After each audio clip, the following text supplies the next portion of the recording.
प्यारे विद्यार्थी, कैसे हैं आप। तो अब हम आज संस्कृत का एक नया वीडियो अपलोड करने जा रहे हैं। तो मंगलम पाठ का जो है एक वीडियो हमने कंप्लीट कर दिया और ये दूसरा वीडियो अब जो है दूसरे चैप्टर का जो कि पाटलिपुत्र वैभवम है, मैं आप लोगों के समक्ष रख रहा हूँ। सबसे पहले हम इसका परिचय बताएंगे। पाटलिपुत्र वैभवम पाठ का परिचय सबसे पहले आप लोगों को बताएंगे। उसके बाद छोटे छोटे वीडियोज़ में हम इसके अर्थ और जो भी प्रमुख वैकल्पिक प्रश्न है और जो सब्जेक्टिव जो प्रश्न है उस प्रश्न को हम सॉल्व भी करवाएंगे और एग्ज़ाम में किस टाइप के प्रश्न पूछे गए हैं उस प्रश्न पर भी हम नज़र डालेंगे। तो देखिए, पाटलिपुत्र वैभवम, पाटलिपुत्र जो है वो बिहार का क्या है, राजधानी है। बिहार की राजधानी कहाँ है, पटना। तो पाटलिपुत्र वैभवम अर्थात जो प्राचीन नाम था वो था पाटलिपुत्र।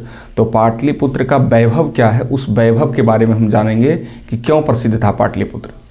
और ऐसे हम जानते हैं कि बिहार की राजधानी का क्रम बहुत सारा है, बहुत लंबा क्रम है। जैसे बिहार की राजधानी गिरिब्रज जो बाद में चल करके राजगृह के नाम से और राजगीर के नाम से प्रसिद्ध हुआ, फिर पाटलिपुत्र, फिर तुगलक के काल में जो है बिहार शरीफ।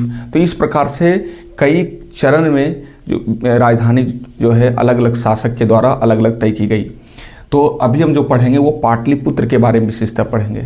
इसका कई सारा नाम था, जैसे कुसुमपुर है, पुष्पपुर है, पाटलिपुत्र है, पाटलिग्राम है। तो अब हम पहले इसका परिचय देख लेते हैं। हमने मंगलम पाठ को पूर्णतः मंगलम पाठ को क्लियर करवा दिया है। कुछ प्रश्न बच गए हैं तो उस प्रश्न को भी हम करवा देंगे। तो आप लोग अगर मंगलम पाठ प्रथम पाठ कक्षा 10 का प्यूसम का प्रथम पाठ अगर आप लोग मंगलम नहीं देखे हैं तो पिछले वीडियो में जा करके प्लेलिस्ट में भी देख सकते हैं और ऐसे भी जनरली हमारे चैनल को सर्च करके आप देख सकते हैं। तो अब देखिए क्या कर रहा है, पाटलिपुत्र वैभवम बिहारस्य राजधानी नगरम, बिहारस्य राजधानी नगरम पाटलिपुत्रम सर्वेषु कालेषु महत्वं धारयत्।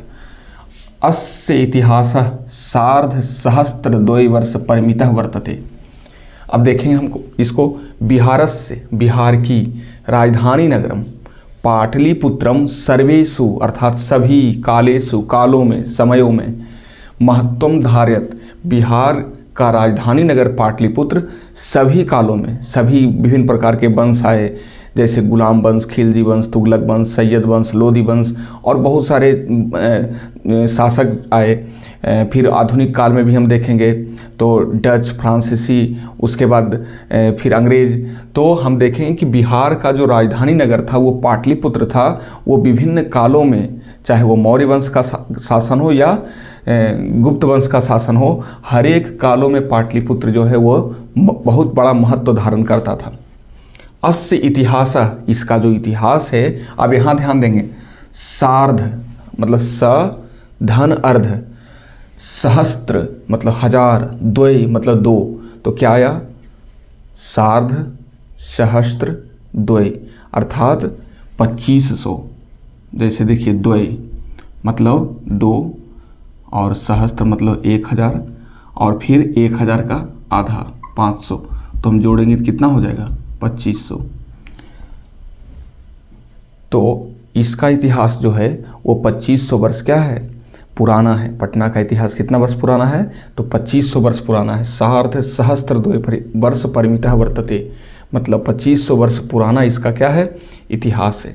अत्र धार्मिक क्षेत्रम, राजनीति क्षेत्रम, उद्योग क्षेत्रम, क्या बोल रहा है, अत्र यह जो था धार्मिक क्षेत्र, राजनीतिक क्षेत्र, उद्योग क्षेत्र, च विशेषेण ध्यानाकर्षकम, मतलब राजनीति के क्षेत्र में हो, उद्योग के क्षेत्र में हो या धार्मिक क्षेत्र में हो, इन तीनों क्षेत्र में पाटलिपुत्र जो है वो विशेष ध्यान आकर्षित करता था लोगों को।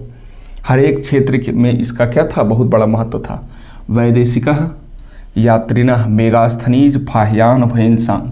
अब कुछ वैदेशिक यात्री भी आए, जैसे मेगास्थनीज है, ह्वेनसांग है, फाह्यान है। तो ये सारे वैदेशिक यात्री का आगमन हुआ कहाँ, तो पाटलिपुत्र में। इत्सिंग भी थे, ह्वेनसांग भी थे, फाह्यान भी थे और मेगास्थनीज भी थे। प्रभृतयः आदि पाटलिपुत्रस्य वर्णनम स्व संस्मरण ग्रंथेषु चक्रो। मतलब अपने अपने संस्मरण ग्रंथ में जब वो यात्रा करने के लिए आए थे तो अपने ग्रंथ में वो ग्रंथ लिखे, जैसे मेगास्थनीज का ग्रंथ है इंडिका, तो अपने अपने ग्रंथों में वो पाटलिपुत्र का वर्णन किए। कौन कौन? मेगास्थनीज, ह्वेनसांग, इत्सिंग, फाहियान। पाठे अस्मिन्, इस पाठ में पाटलिपुत्र वैभवस्य सामान्य परिचय वर्तते। इस पाठ में पाटलिपुत्र का वैभव, पाटलिपुत्र का ख्याति, पाटलिपुत्र कितना प्रसिद्ध था, इसका सामान्य परिचय हम लोग जानेंगे। तो अब देखिए कुछ वैकल्पिक प्रश्न इससे बन सकते हैं। एक बार और हम इसको हिंदी में कन्वर्ट करके बताते हैं। जैसे देखिए, बिहारस्य राजधानी नगरम पाटलिपुत्रम सर्वेषु कालेषु महत्वम धारयत। बिहार का राजधानी नगर पाटलिपुत्र सभी कालों में महत्व धारण करता था, मतलब इसका बहुत बड़ा महत्व था। अस्य इतिहास सार्ध सहस्त्रद्वय वर्ष परिमितः वर्तते। इसका इतिहास 2500 वर्ष क्या है? पुराना है। अत्र धार्मिक क्षेत्रम, राजनीतिक क्षेत्रम, उद्योग क्षेत्रम च विशेषेण ध्यानाकर्षकम। यह राजनीति के क्षेत्र में, उद्योग के क्षेत्र में और धार्मिक क्षेत्र में विशेष ध्यान आकर्षित करता था लोगों का। वैदेशिका यात्रिणः मेगास्थनीज, फाहियान, ह्वेनसांग, इत्सिंग प्रभृतयः पाटलिपुत्रस्य वर्णनम स्व संस्मरण ग्रंथेषु चक्रुः। अब क्या कह रहा है कि जो वैदेशिक यात्री थे, कौन कौन आए थे? मेगास्थनीज, फाहियान, ह्वेनसांग, इत्सिंग, अपने अपने संस्मरण ग्रंथों में इसका वर्णन किया है, पाटलिपुत्र का वर्णन किया है। तो हम लोग इस पाठ में पाटलिपुत्र का सामान्य परिचय जानेंगे। अब इससे वैकल्पिक प्रश्न कहाँ से बनेगा? तो पूछ सकता है कि पटना का इतिहास कितना वर्ष पुराना है।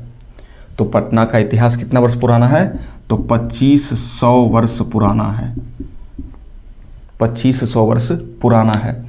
और किस किस क्षेत्र में पाटलिपुत्र को प्रसिद्धि मिली या ध्यान आकर्षित करता था लोगों का? तो धार्मिक क्षेत्र में, उद्योग के क्षेत्र में और राजनीतिक के क्षेत्र में। सिख धर्म के 10वें गुरु गुरु गोविंद सिंह का जन्मस्थली भी है। फिर कौन कौन से यात्री आए पाटलिपुत्र? तो मेगास्थनीज, ह्वेनसांग, इत्सिंग, फाहियान। तो इस प्रकार से हम लोग आगे नेक्स्ट वीडियो में हम जानेंगे कि कौन कौन से, जैसे गौतम बुद्ध का क्या विचार था पाटलिपुत्र में, किस वंश के काल में पटना जो है उत्कर्ष की स्थिति में पहुंचा, पाटलिपुत्र का पतन कैसे हुआ। तो इस प्रकार से हम लोग जानेंगे कैसे ये ख्याति को प्राप्त किया या इसका अन्य नाम क्या है। तो इसके बारे में हम नेक्स्ट वीडियो में आप लोगों को बताएंगे। तो आप जो भी ऑब्जेक्टिव बताए हैं इसमें अभी हम, उसको आप ज़रूर नोट डाउन कीजिएगा और आप ये भी बताइएगा कि आपको ये वीडियो कैसा लगा, और अगर आपको समझ में नहीं आया तो आप ज़रूर कमेंट करेंगे। आज के वीडियो में बस इतना ही। बहुत बहुत धन्यवाद। अगर आप नए हैं तो हमारे चैनल को ज़रूर सब्सक्राइब करें, वीडियो को लाइक और शेयर अवश्य करें। बहुत धन्यवाद।